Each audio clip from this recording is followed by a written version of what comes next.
The news day continues here on One News Now. I'm Charles Lejano.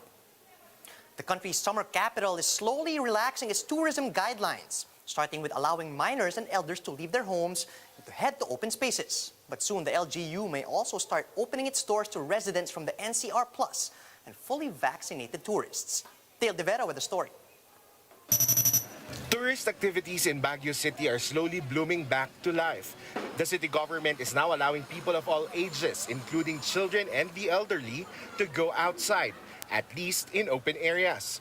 Over the weekend, the city even held its inaugural floral sculpture competition titled Sabsabong Timayo 2021. Some entries are COVID-19 themed, like this gown which featured a face mask made with flowers. During the awarding ceremony on Sunday, Tourism Secretary Bernadette Romulo Puyat announced that the DOT will urge the IATF to allow the entry of NCR Plus tourists in top local tourist destinations, including Baguio City. Hopefully by June 1, Mayor, napayagan na ng ating mga doktor na may travel na from NCR Plus will actually finalize tomorrow afternoon na kung June 1 pwede na from NCR to go to Baguio or to any tourist destination.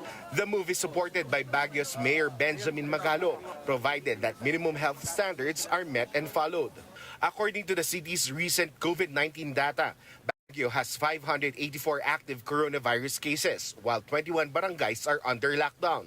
170% of Baguio City residents have been fully vaccinated.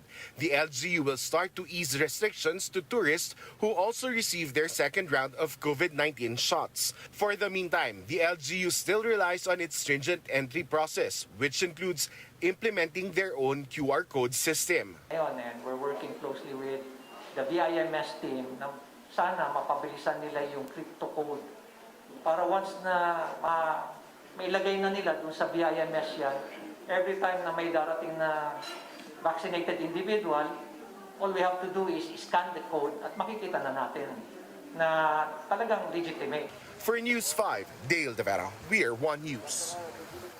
Vaccine czar Carlito Galvez says an estimated 10 million doses of COVID-19 jabs from various manufacturers will arrive in the country by June. 1 million doses of Sinovac will be delivered by June, while the country's first 250,000 doses of Moderna are scheduled to arrive by June 21. This would also include COVAX donations comprised of 2.3 million Pfizer and 2 million AstraZeneca doses. The vaccines are added that the Philippines will be among the recipients of excess vaccine supply, some of which could also arrive by June. Currently, the country has administered over 5 million doses of COVID-19 jabs, with over 1 million Filipinos fully vaccinated. Ngayon, we are very thankful na we have already breached yung 5 million. So, meron tayong 5,120,023 vaccines that have already been administered. And hopefully, by June, we can breach also another 4 million. Ang ano namin, target namin is ma-breach namin yung 10 million by end of June. Vice President Leni says it will be better for the country if the government retains its initial inoculation goal. Robredo explained that the higher target would push the government to work harder and fast-track immunization efforts.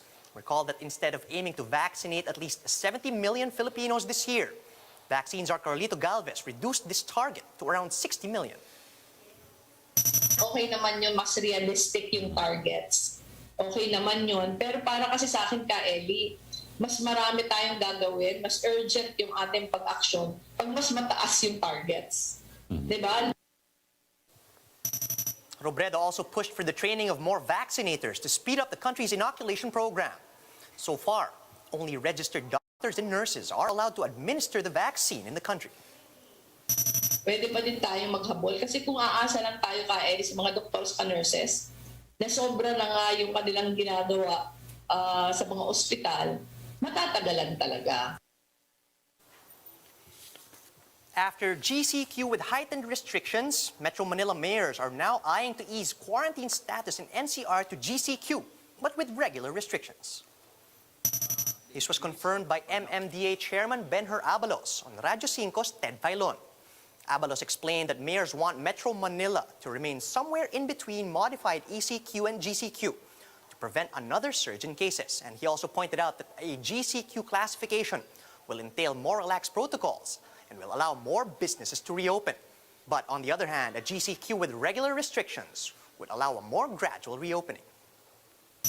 Pwede mo sabihin GCQ probably with restrictions, no, with just regular restrictions or what. Baka po pwede unti lang. Kasi if we go by strict classification, ang hirap eh. We are in between po eh. Mahirap if we're going to go through it at the define mo na GCQ as it is. Kasi po sobrang bukas na masyadong industriya. And in line with the goal to gradually reopen the economy, Abalos also revealed that Metro Manila mayors will retain NCR's 6-hour curfew from 10 p.m. to 4 a.m.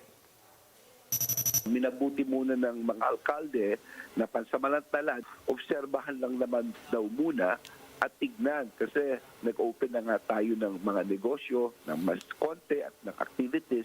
Mamaya kung i-open pati yung curfew, baka lalong dumami ang kaso. So unti-unti po. Vice President Leni commends PNP Chief Eleazar for allowing the Justice Department to access their anti-illegal drug operations records.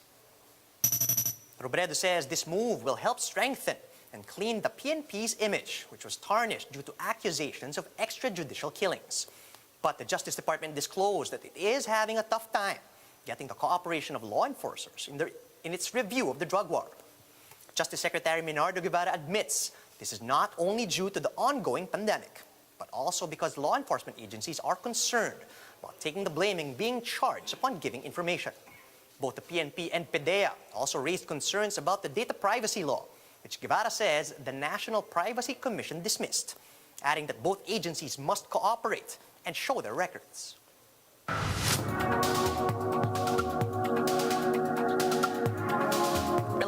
Government is criticized for targeting and jailing dozens of dissident journalists. This after journalist Roman Protasevich was arrested in a plane that was forced to land in the Eastern European country. Let's watch this video. Никогда не встречались с такой волной репрессий против журналистов. Now joining us is Boris Koretsky in Minsk, who is the representative of the Journalist Association in Belarus.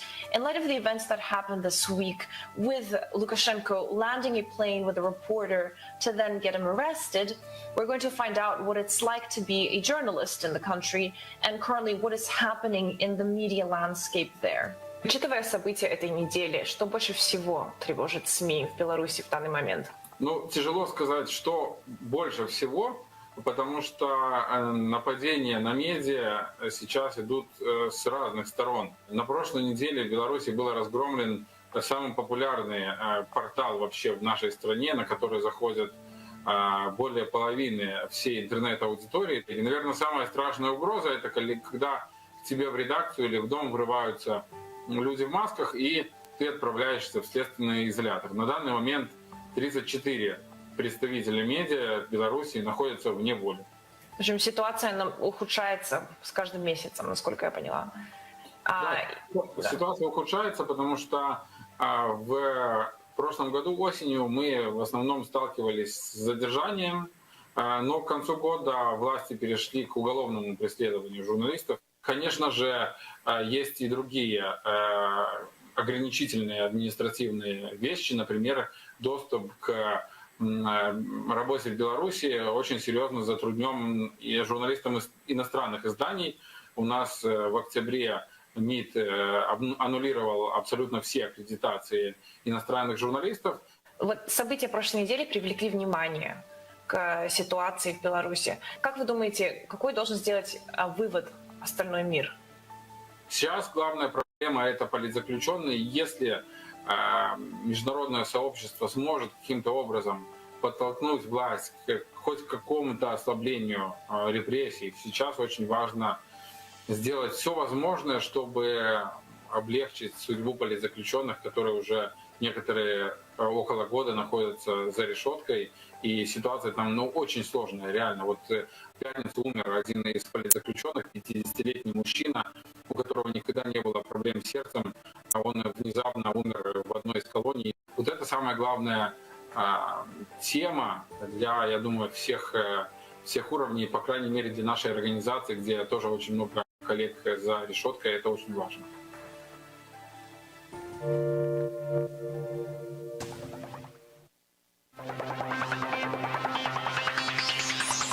The International Olympics Committee is determined to push through with the Tokyo Olympics this July.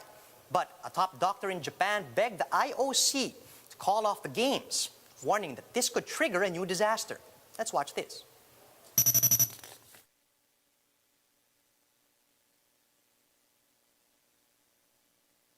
東京オリンピックは東北大震災の復興震災と当初言われていましたが、東京オリンピック自体がウイルスの新たな災害を生むことになりかねません。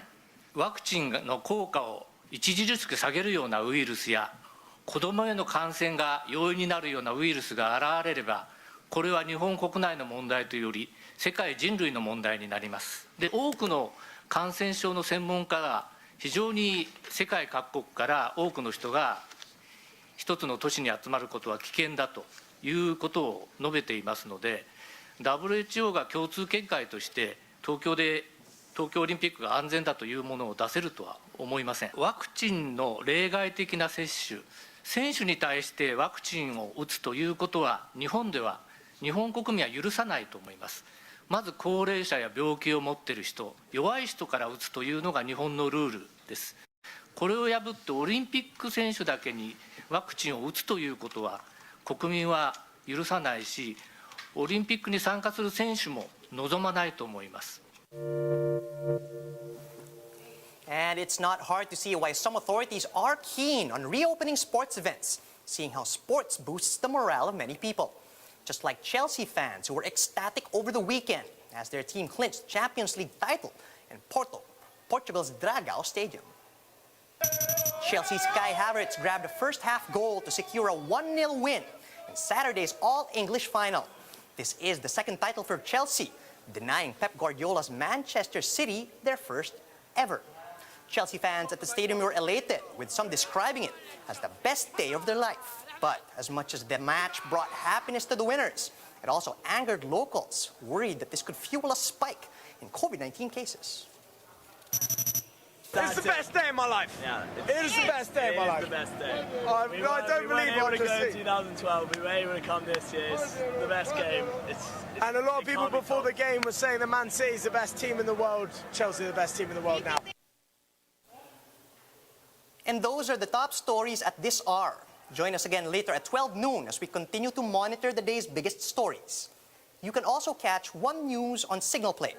Just register for a free account at www.signalplay.com and stream One News live anytime, anywhere. I'm Charles Lejano. Mask on, wash hands, and stay safe, Philippines. We are One News.